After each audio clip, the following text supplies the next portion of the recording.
السلام علیک یا حجت اللہ۔ اب آئیے ذرا قرآن سے چند دلیلیں پیش کرنا چاہتا ہوں۔ بہت سے لوگ کہتے ہیں کہ کیسے امام کو مانتے ہو جو نظر نہیں آتے؟ مجھے تعجب ان پہ ہوتا ہے جو یہ مان لیتے ہیں کہ شیطان مردود نظر نہیں آتا، شیطانی طاقت ہے، گمراہ کر سکتا ہے۔ امام زمانہ رحمانی طاقت ہے، کیسے بغیر دکھے ہدایت نہیں کر سکتے؟ رحمانی طاقت ہے، اللہ سبحانہ و تعالیٰ کے نمائندہ ہیں، تو غیبت میں ہیں۔ اب غیبت میں کیوں ہیں؟ ہمارے بہت سے نوجوان سوال کرتے ہیں کہ آج امام غیبت میں کیوں ہیں؟ امام ظہور کیوں نہیں کرتے؟ میں سادہ سا فلسفہ پیش کروں گا، ایک سادہ سی مثال پیش کروں گا اپنے نوجوان بھائیوں کے لیے۔ آج یہ روشنی آپ دیکھ رہے ہیں، جو اسٹریٹ لائٹس ہیں، یہ جتنی بھی یہاں پہ روشنیاں ہیں، چراغاں ہے، لائٹ، اسٹریٹ لائٹ، یہ میونسپیلٹی لگاتی ہے، لوکل کاؤنسل ہوتی ہے، مختلف نام ہیں، انہوں نے ایک لائٹ لگا دی۔ کچھ، اب میں اصطلاحات جو استعمال کروں گا غور سے سنیے گا، کچھ نادان لوگ آئے، انہوں نے اس بلب کو، لائٹ کو توڑ دیا، تو میونسپیلٹی کہے گی کہ بھئی یہ ایک لائٹ توڑ دی گئی ہے، اس کی جگہ ایک اور لائٹ لگا دی جائے۔ کچھ اور نادان آئے، انہوں نے دوبارہ لائٹ کو توڑ دیا، وہ تیسری مرتبہ لگا دیں گے۔ ایک ایسا وقت آئے گا وہ کہیں گے اپنے ان نادانوں کو سنبھالو، جب تک کہ یہ نادان قابو میں نہیں آتے اب ہم اگلی لائٹ نہیں لگائیں گے، کیونکہ ہم لائٹیں اس لیے نہیں لگا رہے ہیں کہ توڑ دی جائیں، روشنی کے لیے بھیج رہے ہیں۔ اگر بات پہنچ رہی ہو، میں نے نور سے مثال اس لیے دی کہ ہم 12 اماموں کو نور مانتے ہیں۔ اللہ نے علی ابن ابی طالب جیسے 11 امام بھیجے جو معصوم ہیں، حجت ہیں، اللہ کے نمائندے ہیں، ایک کے بعد ایک آتے رہے، نادان لوگ، جاہل لوگ، مغالطہ یا اہل بیت علیہ السلام کے دشمن انہیں شہید کرتے رہے۔ اللہ نے کہا دیکھو تم نے 11 کو شہید کر دیا ہے، میں 12ویں کو آپ سب کے لیے تب تک محفوظ رکھوں گا جب تک کہ آپ میں صلاحیت پیدا نہ ہو جائے اس کی حفاظت کی۔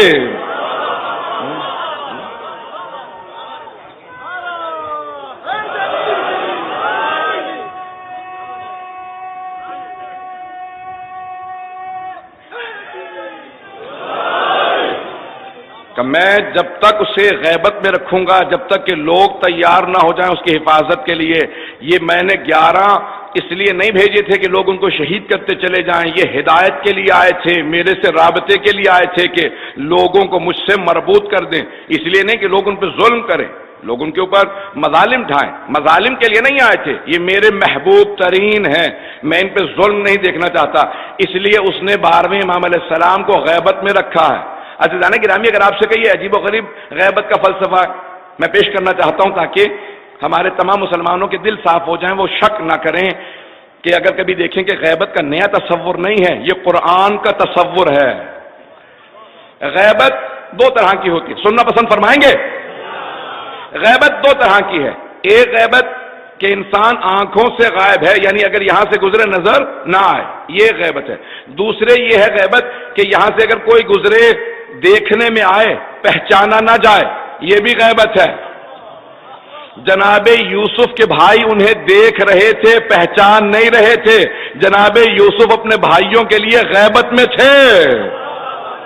غیبت جناب یوسف ہے، جناب یوسف غیبت میں تھے اپنے بھائیوں کے لیے، یہ غیبت کا تصور نیا نہیں۔ جناب ابراہیم علیہ السلام، نمرود اور اس کے تمام لشکر کے لیے، فوج کے لیے اللہ نے خبر دے دی تھی کہ ایک آئے گا جو تیرے تخت کو الٹ دے گا، وہ بچوں کو مارتا رہا، جناب ابراہیم جوان ہوتے رہے، اللہ نے کہا غیبت میں رکھوں گا تاکہ ابراہیم جب بدلہ لینے کے لیے جائے۔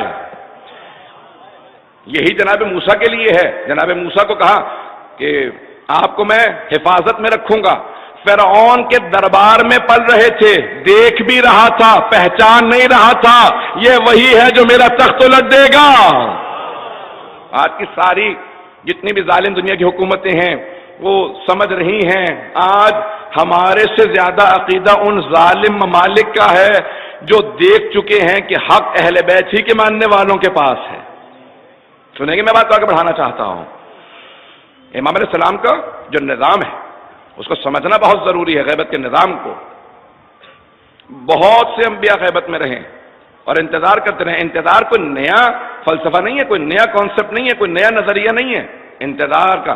فَانْتَظِرُوا إِنَّا مَعَكُم مِّنَ الْمُنتَظِرِينَ، سورہ ہود کی آیت ہے، انتظار کرو، ہم بھی آپ لوگوں کے ساتھ انتظار کرنے والوں میں ہیں۔ سورہ ہود کی آیت ہے، کتنے انبیاء خبر دیتے رہے. اور آج سارے مسلمانوں کا نظریہ ہے کہ حضرت عیسیٰ زندہ ہیں، جناب عیسیٰ زندہ ہیں، آسمان پہ اٹھا لیے گئے. چلیں آپ کہیں گے نہیں وہ تو آسمان پہ اٹھا لیے گئے اس لیے زندہ ہیں، تو جناب خضر زندہ ہیں، وہ زمین پہ موجود ہیں، جناب موسیٰ سے پہلے سے موجود ہیں، جناب موسیٰ سے پہلے سے موجود ہیں اور آج تک غائب ہیں، آنکھوں سے اوجھل ہیں. قرآن کا ماننے والا لمبی زندگی کا انکار نہیں کر سکتا. اللہ کہتا ہے 950 سال تبلیغ کی جناب نوح نے، 950 سال قبل طوفان. اس کے بعد بھی جب پوچھا گیا پیغمبر اسلام سے کتنی زندگی تھی جناب نوح کی، کہا 2500 سال، 2500 سال جناب نوح اسی زمین پہ رہے، زندہ رہے. کتنے اور انبیاء سے متعلق ملتا ہے. جناب ایک اور میں یہاں پہ جلدی سے اشارہ کر کے آگے بڑھوں گا. جناب عزیر قرآن کی روح سے انہوں نے سوال کیا، رب کیف تحیی الموتى، پروردگارا مردوں کو تو کیسے زندہ کرتا؟ اللہ نے کہا یہیں پہ سو جاؤ، تفصیل میں نہیں جاؤں گا، سو جاؤ. جب وہ سو کے اٹھے تو اللہ نے فوراً سوال کیا، قرآن میں سوال موجود ہے، کم لبثتا، کتنی دیر سوئے ہو؟ تو انہوں نے جواب دیا لبثت یوم او بعد یوم، میں ایک دن سویا ہوں یا ایک دن سے بھی کم مدت سویا ہوں، ایک دن یا اس سے بھی کم مدت سویا ہوں. اللہ نے کہا بل لبثت 100 عام، نہیں تم 100 سال سوتے رہے ہو. اب شک نہ کرنا میں مردوں کو کیسے زندہ کروں گا.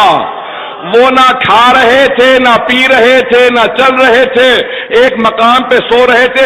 100 سال تک قرآن کی روح سے زندہ رہے، قرآن کی روح سے. امام زمانہ چلتے بھی ہیں، پھرتے بھی ہیں، نماز بھی پڑھتے ہیں، آتے بھی ہیں، جاتے بھی ہیں، مدد بھی کرتے ہیں، دشمنوں کو شکست بھی دیتے ہیں.